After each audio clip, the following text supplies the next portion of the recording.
Hey everyone, I am here with Gail Golden. We just recorded a couple great episodes of the podcast. I'm super excited to have her here. Gail has her MBA and PhD, and she helps leaders hit peak performance by drawing on her unique background as a licensed psychologist and an MBA holding entrepreneur.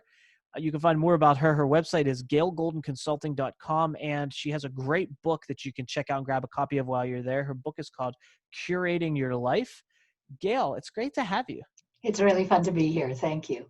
Yeah, how's everything going? I mean, we just did 2 episodes of the podcast, and we talked about things like curating your life, your philosophy on balance, how it's really not helping us. And I love those conversations. And it seems like we just get to go so deep pretty quickly. Yeah. And it was just a lot of fun. So, like, what's your take now that we had those conversations and we're just kind of here hanging out now?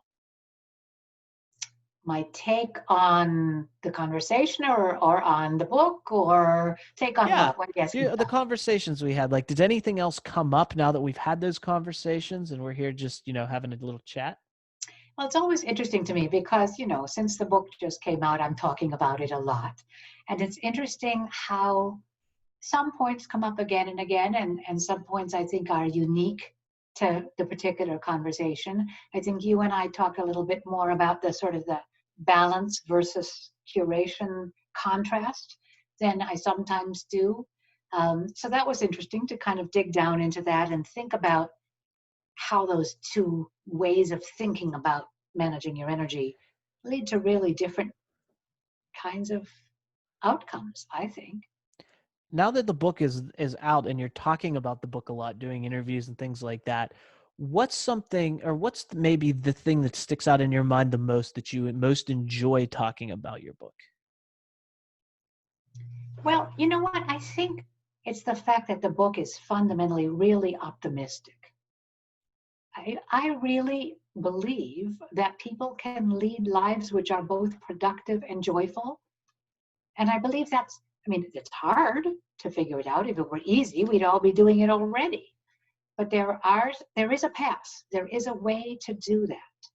And so for me, that's just tremendously exciting. And if reading the book and talking about these ideas helps people to figure that out, to figure out what steps they need to take to get their own lives better curated, that just really thrills me. What does productive mean to you? It's a good question, and I think one of the things I say in the book over and over and over again is each person's path is unique. So one of the things I did once upon a time was I wrote out what my perfect workday would be like. But that's Gail Golden's perfect workday. For somebody else, there might be something that wasn't even on my list, and there might be 3 things on my list that they would say, meh, I don't care if those things happen in my day or not. So it's unique. And the same thing would be true for that productivity. That being productive has to do with what? Getting done the things that are important, both to you and to some extent to the people around you. Because we do live in a context. Most of us are not hermits living on a mountain all by ourselves. So it's about both doing the things that really matter to me.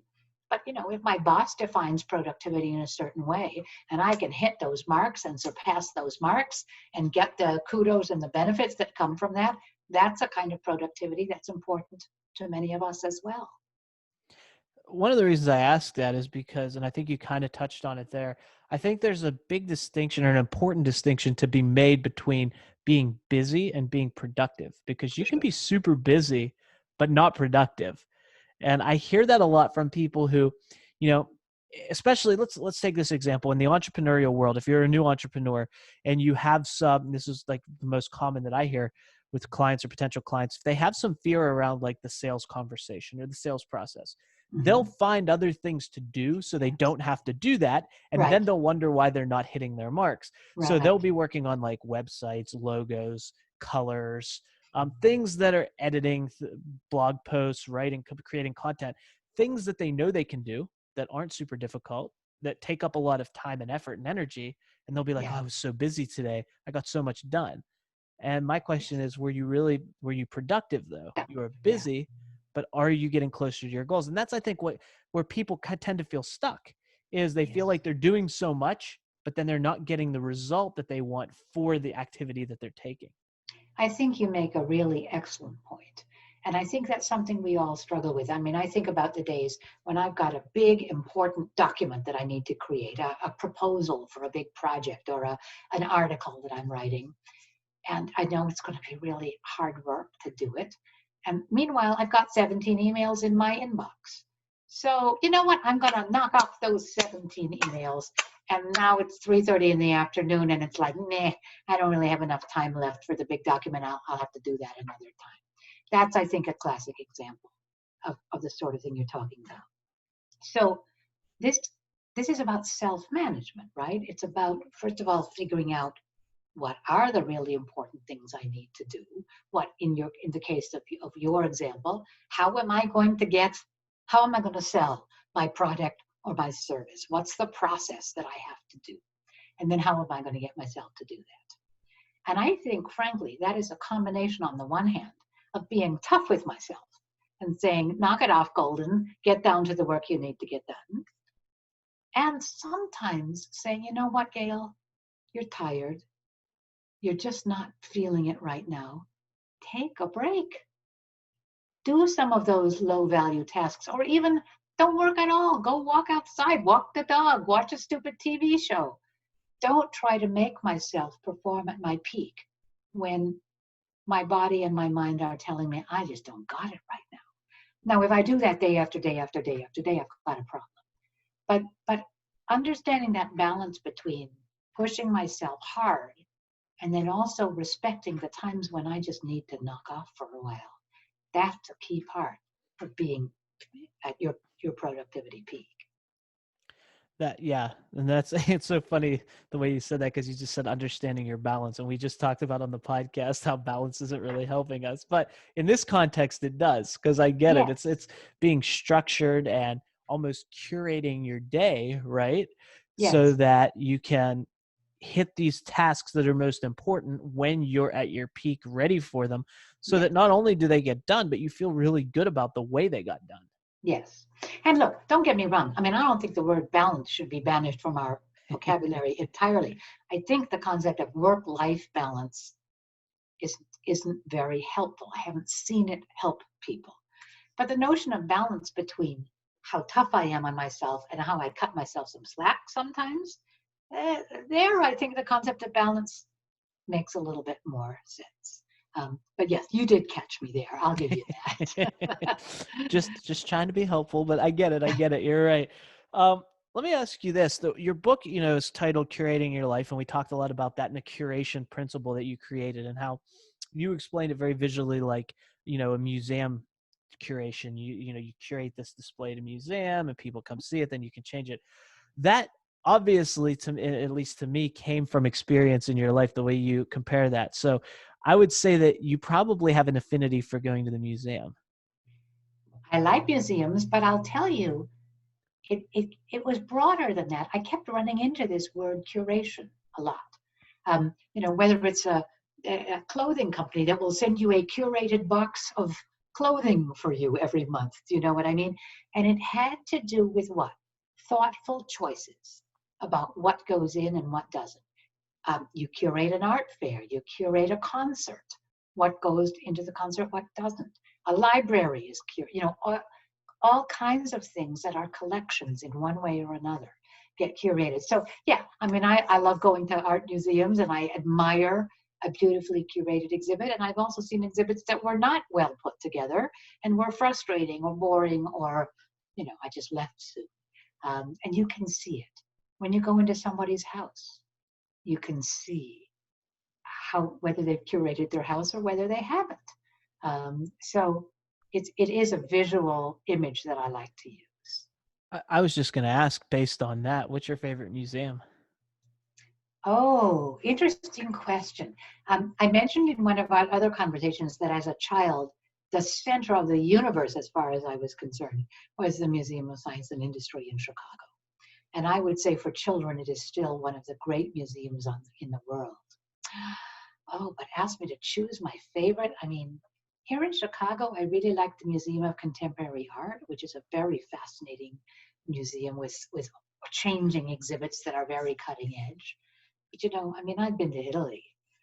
There are museums in Italy that, the Vatican Museum and the museum where the David is on display in Florence. And so I don't know whether I can choose one. I'm sorry. No, don't be sorry. I was just curious. When we were talking about about Leonardo da Vinci on the first episode and his Right. amazing contributions and his excellence in art and and culture and all of those things. So I completely get that. And I've been to the Museum of Science and Industry in Chicago. So I'll agree with you there. That is a really cool place to go. There's a lot It of really things to is. see and do, and it's so much fun.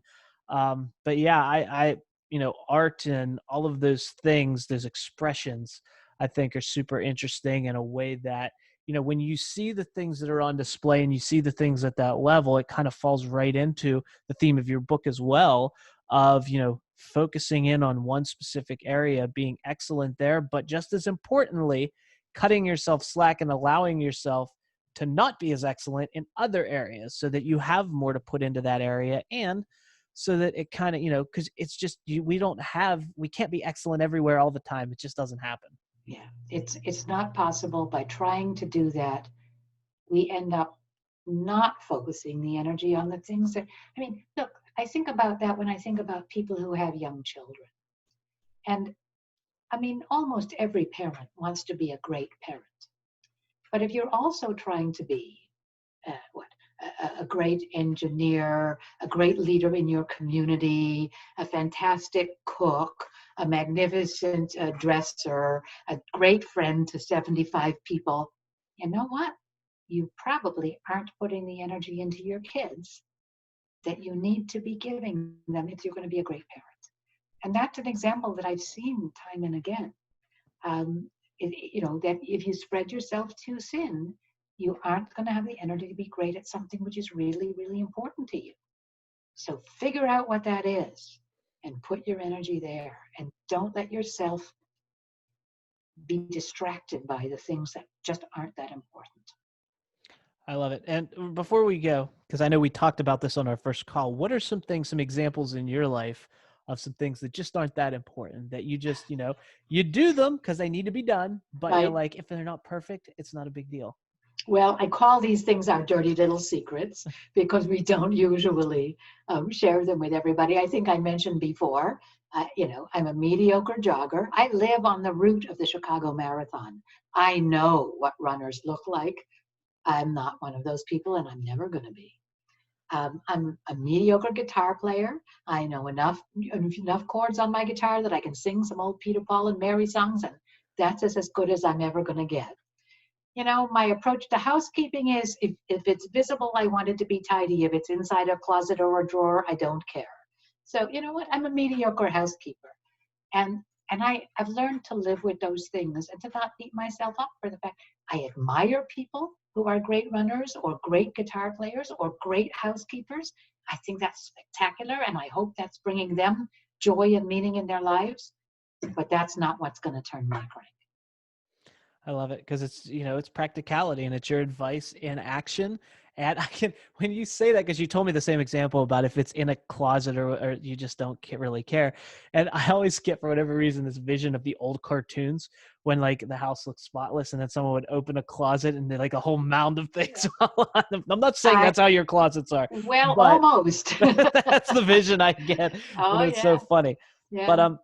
Gail, thank you so much for, doing the podcast, for doing this with me, for having these conversations. I love your philosophies. I love having the conversations with you. And to remind people, GailGoldenConsulting.com is your website, and your book is titled Curating Your Life, where they can grab that from your website. And also, if you're watching this on social media, the podcast episodes will be coming very soon. If you're watching this around the time we released it, if you're listening to this on the podcast, you can go back and listen to those podcasts right now. So go check them out. We had some great conversations. And Gail, it's been such a pleasure. Let's do it again real soon. Thank you. Thank you so much for having me. It's been really fun.